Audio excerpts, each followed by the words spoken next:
Hey, what it do, everybody? Welcome back to the channel. Hope you guys are having a good week. Today we are doing Harbor Freight versus Snap-on, among some other things. We're going to be pulling the welder out just on the other side of this wall. We got the step deck parked over there. I got to do some welding on it. So I'm kind of excited. It's like the first actual project that I've had time to actually need the welder for. So we got that going on. But check out my sweet setup right here. We got our 5-gallon buckets with my lights pointed down at the tool so I can actually show you guys what we're doing. I had set out to make this video probably a good 4 or 5 months ago. The Snap-on truck pulls up, and anybody that is familiar with the Snap-on truck, when they roll into town, it is it's pretty easy to spend a lot of money on pretty much any kind of tool that you could imagine. So anyhow, I walk up in there, I'm looking around to see if there's anything that catches my eye.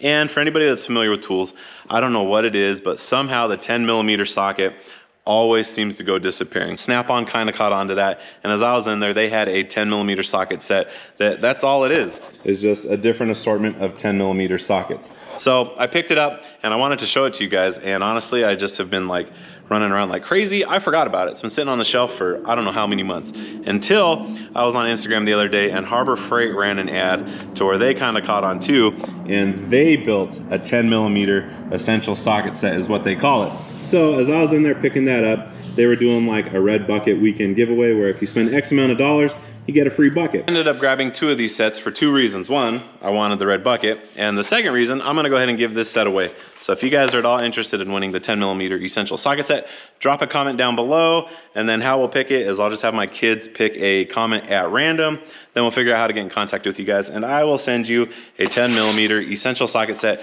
for free, just for watching the video. So you don't have to buy anything, you don't have to do anything, I'm just gonna give it away. Anyhow, there might be some other random stuff in this video, I'm not 100% sure, but let's go ahead and jump into it, and let's roll.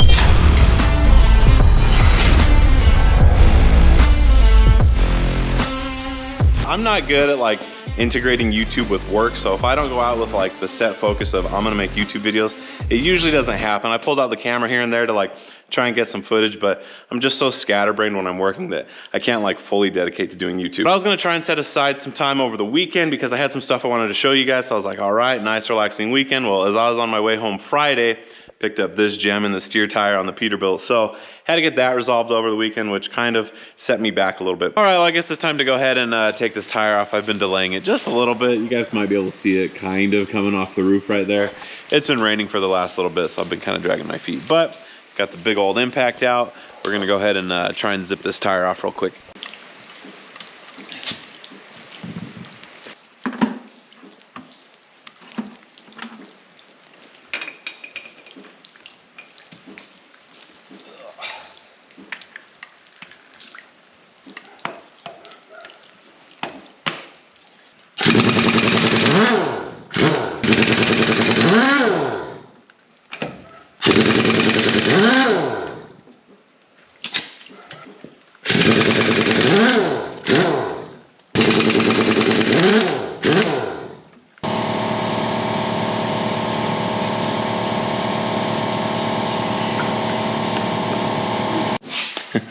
Let's see if I can even pull this plug out. These are self-vulcanizing plugs, and they get in there pretty good. I might have to put this, come on. Oh, geez, that thing's in there. This is gonna require 2 hands. Come on.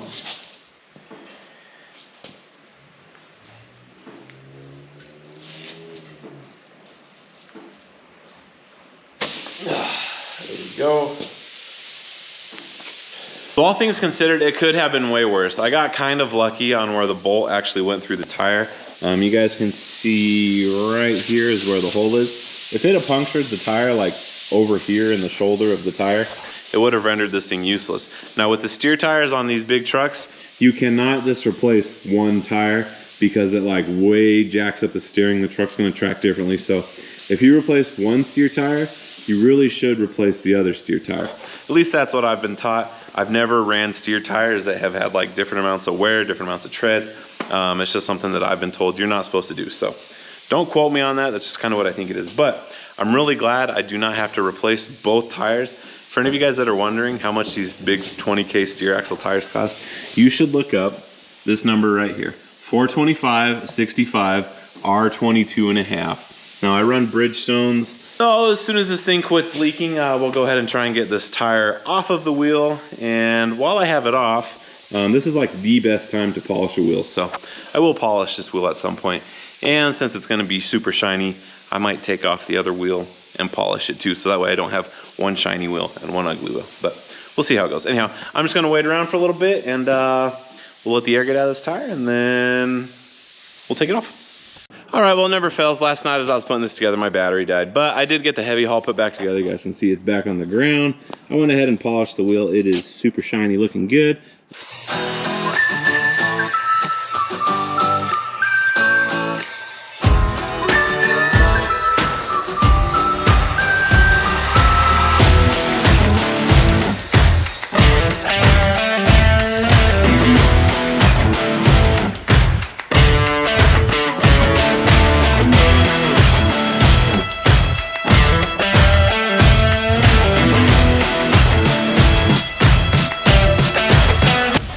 So we got one project checked off the list, and before we jump on to the next project, which involves the welder, I guess I'm gonna go ahead and show you guys these 10mm essential socket sets. So let's go ahead and get these things opened up.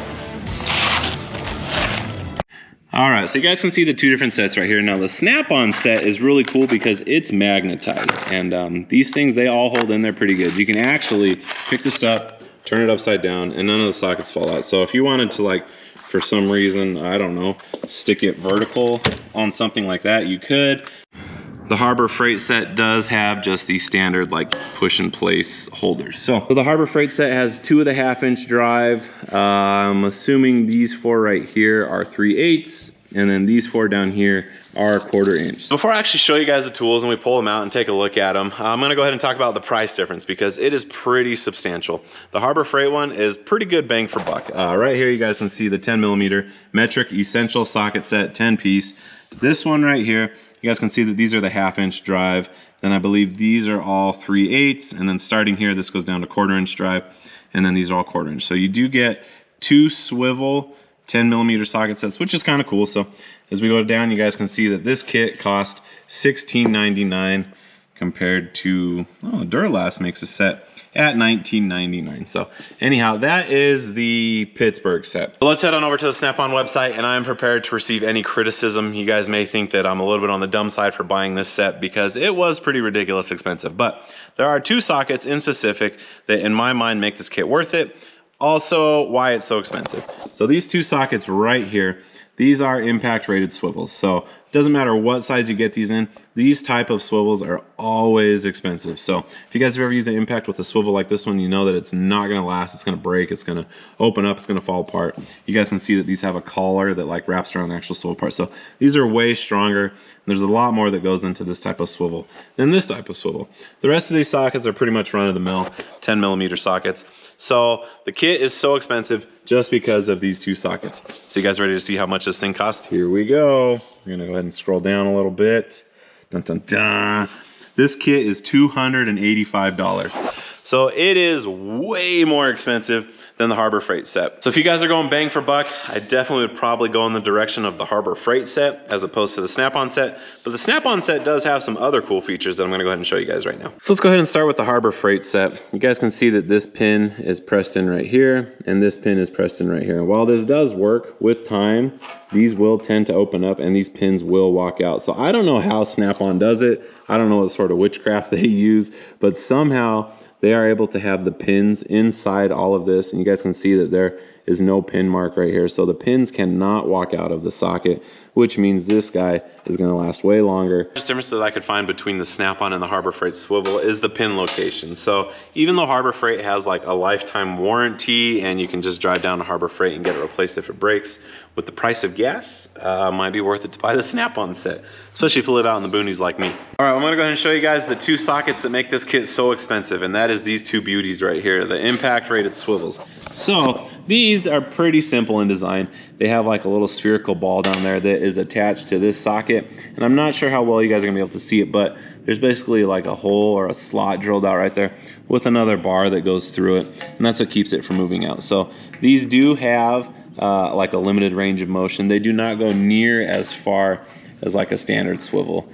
These can bend way more, but like I said, you would not want to hook this up to an impact. So these little guys right here are what make this kit so expensive. So I'm not gonna say that those impact rated swivels are worth their weight in gold, but they are very handy to have. I've had some bolts that like I've just destroyed the standard swivels on, and I've used a couple other of the impact rated swivels. They're just very nice to have. But I think it's hilarious that Snap-on, Harbor Freight, who was it, Duralast, that all these companies are starting to make 10mm socket sets because we cannot seem to keep our 10mm sockets in our toolboxes. So if you guys are interested in winning one of these sets, like I said, drop a comment down below. My kids will pick one at random, and we will send you a 10mm socket set. So anyhow, that's gonna wrap up this portion of Tool Tuesday, but I'm gonna drag the welder out and we are going to go do some welding. So I gotta get that trailer fixed because it's going to Texas. All right, so the step deck is not like in dire need of major repairs, but you guys can see each one of these steel plates. That's where the tires are. And you guys can see that there's not a whole lot of clearance right here. And the reason for the steel plate is because typically you would have like a wood deck, but your wood deck's gonna be about that thick, which would put you like right above the tire. So they opt for these steel plates just for more clearance between the tire and the trailer so that the trailer can be more low profile. So the problem is with this guy, it is cracked right here and it's starting to lift up and separate. So I'm gonna push this back down. We're gonna grind this, hopefully get it nice and clean, and then we'll zap it all back together.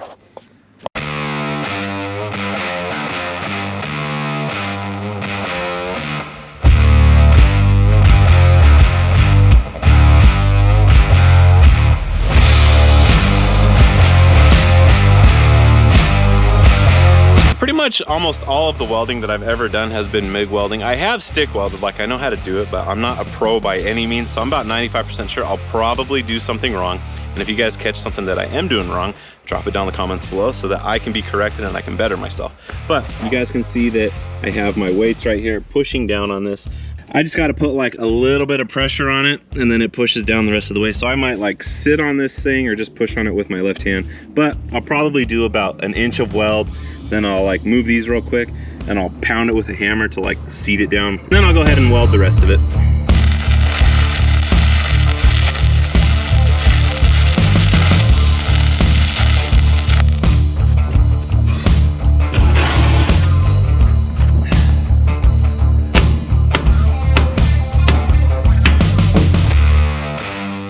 That ended up working a little bit better than I thought it would. You guys can see the weld on the corner right here. And then the rest of it is pretty much seated down. Still a little bit high right here, so I might do just like a tiny weld right there and then drive this corner down also.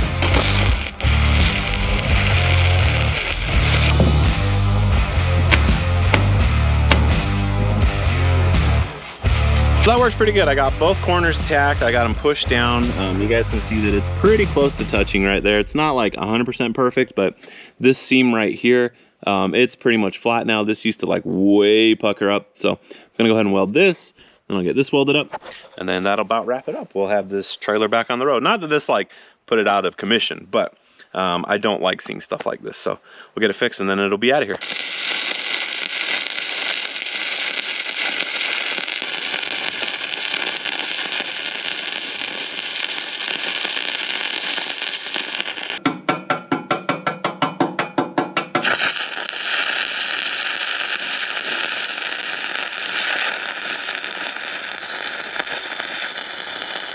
All right, well, as far as the welds go, there's definitely some room for improvement. One of them turned out nice. The other two, I would say, mediocre. They're gonna hold, they're not pretty, but this weld turned out pretty good. These ones look like poo-poo, so I'm gonna grind this side down a little bit. I'll probably grind that too, just so it's flat, and then we'll paint this up. Ditch these guys.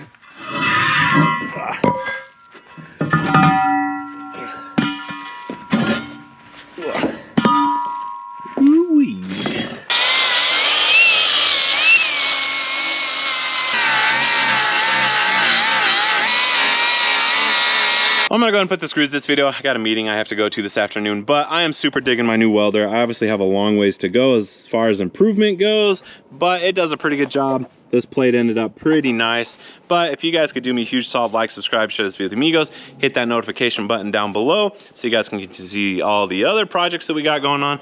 And I'm actually gonna be pulling the heavy haul into the shop because I'm gonna be putting the underground rock lights, I think they're called. We're gonna be putting those on it in the next video because I'm gonna be taking the Peterbilt to a trunk or treat, and we kind of want to deck it out like Halloween style. So anyhow, I'll see you guys next time. Later.